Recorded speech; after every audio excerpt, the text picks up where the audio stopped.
ಸರ್ವಮಂಗಲಮಾಂಗಲ್ಯೆ ಶಿವೆ ಸರ್ವಾರ್ಥ ಸಾಧಿಕೆ ಶರಣ್ಯೇ ತ್ರ್ಯಂಬಕೆ ಗೌರಿ ನಾರಾಯಣಿ ನಮಸ್ತೆ. ನಮಸ್ಕಾರ ಎಲ್ಲರಿಗೂ. ದೇವರು ಎಲ್ಲರನ್ನೂ ಚೆನ್ನಾಗಿಟ್ಟಿರಲಿ ಅಂತ ಪ್ರಾರ್ಥಿಸ್ತೀನಿ. ಶ್ರೀ ಸ್ವಾಮಿ ಸಮರ್ಥ ಮಹಾರಾಜರ ಪ್ರಭಾವಿ ಸೇವೆಗಳಲ್ಲಿ ಮಹಾರಾಜರ 11 ಗುರುವಾರ ವ್ರತ ತುಂಬಾ ಶಕ್ತಿಶಾಲಿಯಾಗಿದೆ. ಎಂತಹದೇ ಕಠಿಣ ಸಮಸ್ಯೆ ಇರ್ಬೋದು, ಜಟಿಲ ಪರಿಸ್ಥಿತಿ ಇರ್ಬೋದು, ಏನೇ ಎದುರಾಗಿದ್ರೂ ಸಂಕಲ್ಪಯುಕ್ತವಾಗಿ 11 ಗುರುವಾರ ವ್ರತವನ್ನು ಮಾಡಿ ನೋಡಿ. ಒಂದೆರಡು ವಾರಗಳಲ್ಲಿಯೇ ಅನುಭವ ಕಂಡುಬರುತ್ತೆ. ನೀವು ಸ್ವಾಮಿಯ ಭಕ್ತರಾಗಿದ್ದರೆ ಸ್ವಾಮಿಯ ಲೀಲೆ ಬಗ್ಗೆ ಹೇಳುವ ಅವಶ್ಯಕತೆಯೇ ಇಲ್ಲ. ಸ್ವಾಮಿ ಸೇವೆ ಬಗ್ಗೆ ನಿಮಗೆ ಗೊತ್ತಿಲ್ಲ ಅನ್ನೋರು ನಾನು ಹೇಳ್ತಿದ್ದೀನಿ ಅಂತ ಒಂದೇ ಒಂದು ಸಲ ಸ್ವಾಮಿಯ ಮೇಲೆ ವಿಶ್ವಾಸವನ್ನು ಇಟ್ಟು ನೋಡಿ. ಮುಂದೆ ನಡೆಯುವಂತಹ ಪವಾಡವನ್ನು ನೀವೇ ಸ್ವತಃ ನೋಡ್ತೀರಿ.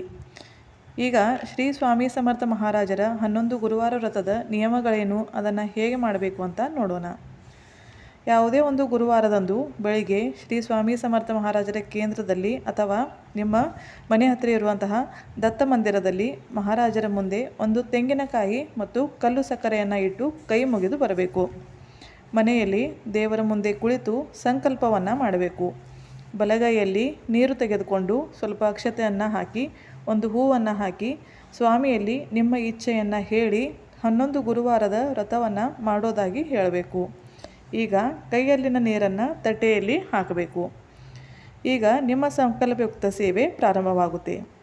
ಈ ವ್ರತ ಮಾಡುವಾಗ ಶ್ರೀ ಸ್ವಾಮಿ ಚರಿತ್ರ ಸಾರಾಮೃತ ಗ್ರಂಥ ಮತ್ತು ಶ್ರೀ ಸ್ವಾಮಿ ಸಮರ್ಥರ ಫೋಟೋ ಅಥವಾ ದತ್ತಾತ್ರೇಯರ ಫೋಟೋ ಮೂರ್ತಿ ನಿಮ್ಮ ಹತ್ರ ಇರಲೇಬೇಕು. ಒಂದು ಮನೆಯ ಮೇಲೆ ಹಳದಿ ಬಣ್ಣದ ವಸ್ತ್ರವನ್ನು ಹಾಸಿ ಅದರ ಮೇಲೆ ಶ್ರೀ ಸ್ವಾಮಿ ಸಮರ್ಥರ ಫೋಟೋ ಅಥವಾ ಮೂರ್ತಿಯನ್ನು ಇಡಬೇಕು. ಹತ್ತಿರ ಒಂದೆರಡು ಹಣ್ಣು, ಒಂದು ಬಟ್ಟಲು ನೀರು, ಗಂಟೆ ಮತ್ತು ದೀಪಧೂಪನ್ನು ಹಚ್ಚಿಟ್ಟಿರಬೇಕು. ಈಗ ಸ್ವಾಮಿಗೆ ಕೈ ಮುಗಿದು ಸೇವೆಗೆ ಪ್ರಾರಂಭವನ್ನು ಮಾಡಬೇಕು. ತುಂಬಾ ಸರಳ ವಿಧಿ ಇದೆ ಇದು, ಆದರೆ ಭಕ್ತಿಯಿಂದ ಮಾಡಿ ನೋಡಿ, ಸ್ವಾಮಿ ನಿಮಗೆ ಪ್ರಚಿತಿಯನ್ನು ಕೊಟ್ಟೇ ಕೊಡ್ತಾರೆ. ಮೊದಲನೇದಾಗಿ ಸ್ವಾಮಿ ಸ್ತವನವನ್ನು ಪಠಿಸಬೇಕು ಮತ್ತು ಒಂದು ಮಾಲೆ ಶ್ರೀ ಸ್ವಾಮಿ ಸಮರ್ಥ ಈ ಷಡಾಕ್ಷರಿ ಮಂತ್ರದ ಜಪವನ್ನು ಜಪಿಸಬೇಕು. ಸ್ವಾಮಿ ಸ್ತವನವನ್ನು ಕಡ್ಡಾಯವಾಗಿ ಯಾವುದೇ ಸ್ವಾಮಿ ಸೇವೆ ನೀವು ಪ್ರಾರಂಭ ಮಾಡೋರಿದ್ರೂ ಸ್ವಾಮಿ ಸ್ತವನವನ್ನು ಕಡ್ಡಾಯವಾಗಿ ನೀವು ಪಠಿಸಲೇಬೇಕು. ಈಗ ಶ್ರೀ ಸ್ವಾಮಿ ಚರಿತ್ರ ಸಾರಾಮೃತದ ಗ್ರಂಥವನ್ನು 1ನೇ ಅಧ್ಯಾಯದಿಂದ 21ನೇ ಅಧ್ಯಾಯದವರೆಗೆ ಸಂಪೂರ್ಣವಾಗಿ ಓದಬೇಕು. ಗ್ರಂಥ ಪಠಿಸಿ ಆದಮೇಲೆ ಸ್ವಾಮಿಗೆ ನೈವೇದ್ಯವನ್ನು ಅರ್ಪಿಸಬೇಕು. ಹಳದಿ ಬಣ್ಣದ ನೈವೇದ್ಯವನ್ನು ಸ್ವಾಮಿಗೆ ನೀವು ಗುರುವಾರ ವ್ರತಕ್ಕೆ ಅರ್ಪಿಸಬೇಕು. ಸೇವೆಗೆ ಕೂಡುವಾಗ ನೀವು ಕೂಡ ಹಳದಿ ಬಣ್ಣದ ವಸ್ತ್ರವನ್ನೇ ಧರಿಸಿ. ಈ ಸೇವೆ ಹೊಸಬರಿಗೆ 1-1.5 ಗಂಟೆ ತೆಗೆದುಕೊಳ್ಳುತ್ತೆ.